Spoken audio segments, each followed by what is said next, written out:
Hi, I'm LeeSun Truth Teller, modern day minstrel, here to remind you that there is no truth outside of love. If it ain't loving, it ain't true. Welcome to vlog post number 8. Today I'd like to share with you a little story from when I was 7, just like my little boy here who is 7.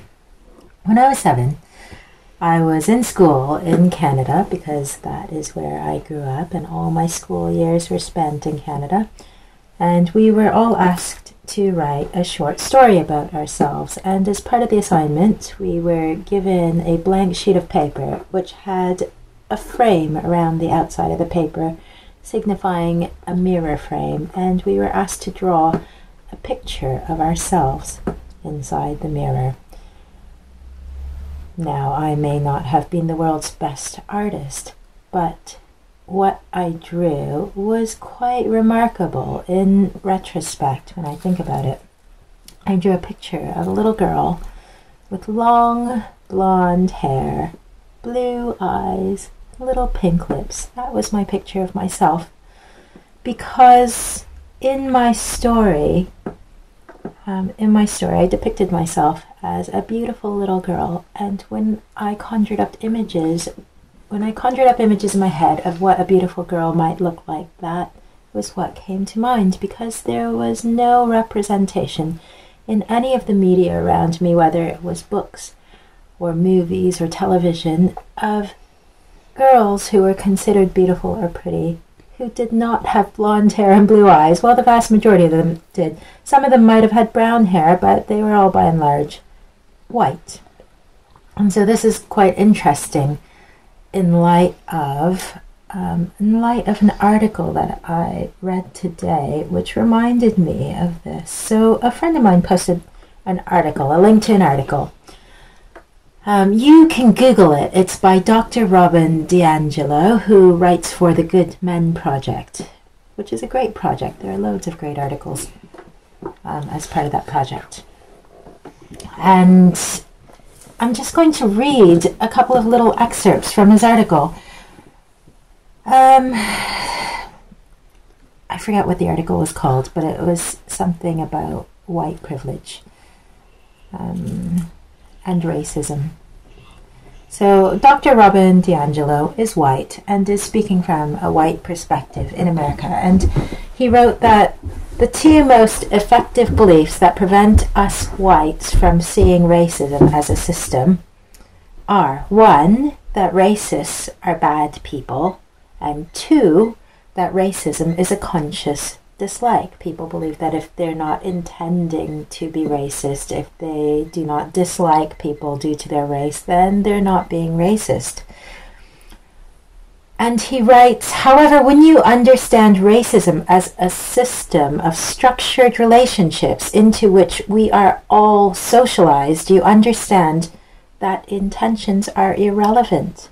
And when you understand how socialization works, you understand that much of racial bias is unconscious. So this is really interesting. He's talking about racism as existing in the structure that we are all a part of. We are all socialized into certain biases about race. And this happens.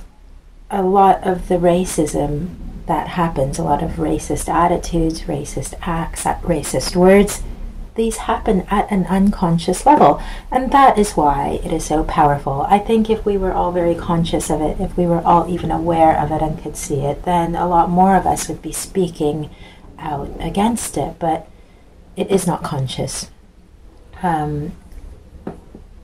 He also says, I'm just taking a few little excerpts. I'd highly recommend that you look up this article. Just Google Dr. Robin Diangelo racism article, and I'm sure it'll come up. He also says negative messages about people of color circulate all around us. The societal default is white superiority, and we are fed a steady diet of it 24/7. To not actively seek to interrupt racism is to internalize and accept it. I'm just going to read the first bit of that again. He says, the societal default is white superiority, and we are fed a steady diet of it 24/7.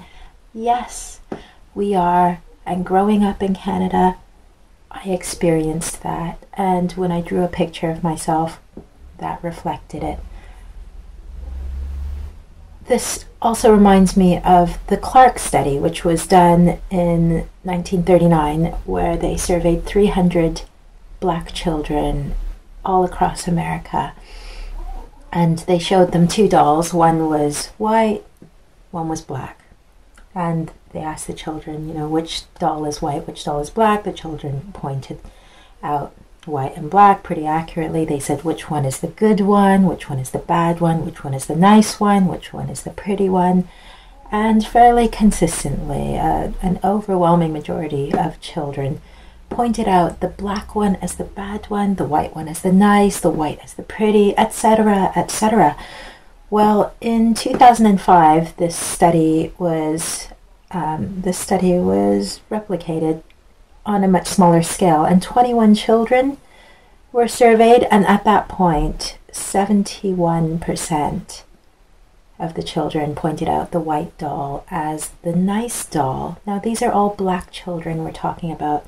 They were also, in the 2005 study by Kiri Davis, the children were asked to draw a depiction of themselves, and all of them, I think it was all, it might have been most, but most of them drew themselves in a significantly lighter shade than their actual skin tone. This was also the overwhelming case in the initial study done in 1939, where I think every single child identified themselves as being white because they felt they were good children and nice children, but somehow that wasn't consistent with being black, not in the society full of messages that they were being brought up in. Well, in 2009, after Obama came to presidency, this study was done again with 19 black girls in Norfolk, Virginia, and at that point things shifted. And the study was done with boys and girls, and when the boys were asked which doll was the nice doll, the boys said both of them were. But when they asked the girls, when they asked which doll was the pretty doll, the boys said both are pretty. But when they asked the girls, almost half of them, 47% of them, said that the white doll was the pretty doll. So there is still something there, and we see it all around us in terms of representation. We see it in the media, we see it in the workplace, we see it in fashion, we see it modeling, acting, everywhere where people are held up in a way as being beautiful or clever or important and significant. We see a real bias towards representing society as being white, and obviously not in a film where you're filming not in the States or Canada or the UK or certain parts of Europe. But anyway, moving along. So there is a problem here, and when I look at this, the problem isn't about race, and it isn't just about these systemic messages about white superiority. The problem is xenophobia and judgment. It's people who judge people who are different from them in any way, and it's also people judging people based on not just skin color, but gender and appearance and ability and all sorts of things. Anything that you can judge a person on, chances are they're going to get judged for that, and all sorts of assumptions will be made, all sorts of judgments will be made, and it isn't healthy. It doesn't help anyone, and it has nothing to do with the true value that is within each of us.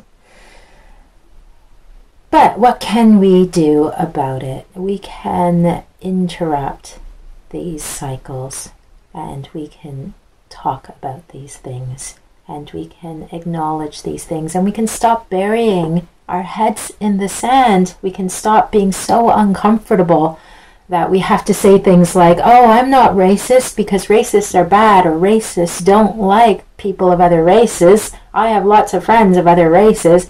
We can stop making these excuses, stop being so afraid of being accused of being one thing or another, and instead have a look at what is actually going on so we can interrupt the cycle. As Dr. Robin Diangelo says, to not actively seek to interrupt racism is to internalize and accept it. And I would say that is the exact same thing holds with gender equality. If you are not actively seeking to interrupt the cycle of gender discrimination or discrimination based on sexuality, sexual orientation, based on appearance, if you're not actively seeking to interrupt the cycle, when somebody says, oh, look at that person, they're so fat, or oh, look at that person, they're so short, oh, look at that person, they're blind, if we are not actively seeking to interrupt these cycles of discrimination and judgment, we are internalizing and accepting and perpetuating these cycles in the system. This stuff exists. It's actually not rocket science. If you look at numbers, then it's very, very easy to see. If you look at experiences, it's easy to see. And the people who go around saying, oh, we don't need feminism, women have got equal rights, whether you're a male or a female saying that, you are kind of perpetuating the problem. Anyway, enough said about that.